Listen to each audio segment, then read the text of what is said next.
You start with the mouth, right? In the mouth, your teeth mechanically start to digest food by smashing it up. Your tongue also mechanically starts to digest the food by mushing it together, and it works to move the food down into the esophagus, and also to add the lubrication, right? It mashes things up. The salivary glands provide lubrication to move the food along, and they also have enzymes that begin to break down carbohydrates. Alpha amylase, we're going to do amylase next week. It starts to break down carbohydrate, which means some of that carbohydrate is readily available for energy. Okay, it then moves into the esophagus. From the esophagus, it goes into the stomach. From the stomach, it moves into the duodenum, which is that very top piece that curves of the small intestine. The pancreas and the gallbladder, which is located inside the liver, both have ducts which feed into the duodenum.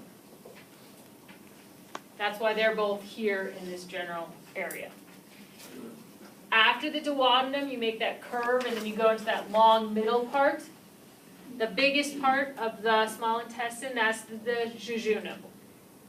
That's where most of what we're going to take in as far as nutrients, the macronutrients, that's where we're going to be taking it in from the lumen into the cells so it can get redistributed.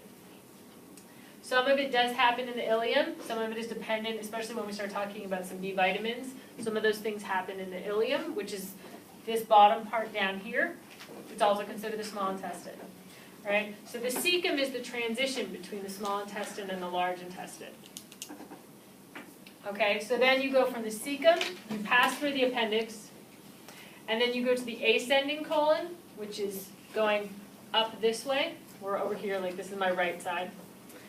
Then you go through the transverse colon, which goes across, transverse across your body.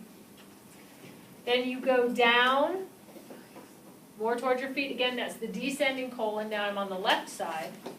And then you tuck around in the back. Remember, we're retroperitoneal, so we're behind that membrane. And that's the sigmoid colon, which is the very end, little end where you make the hook.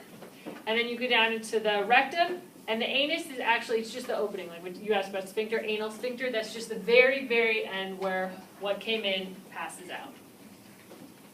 So those things, at some point in this quarter or next quarter, we're going to be existing for quite a while in each one of these spaces and talking about what happens to take food in or to break it down or to chemically or mechanically digest it and absorb it in each of these spaces.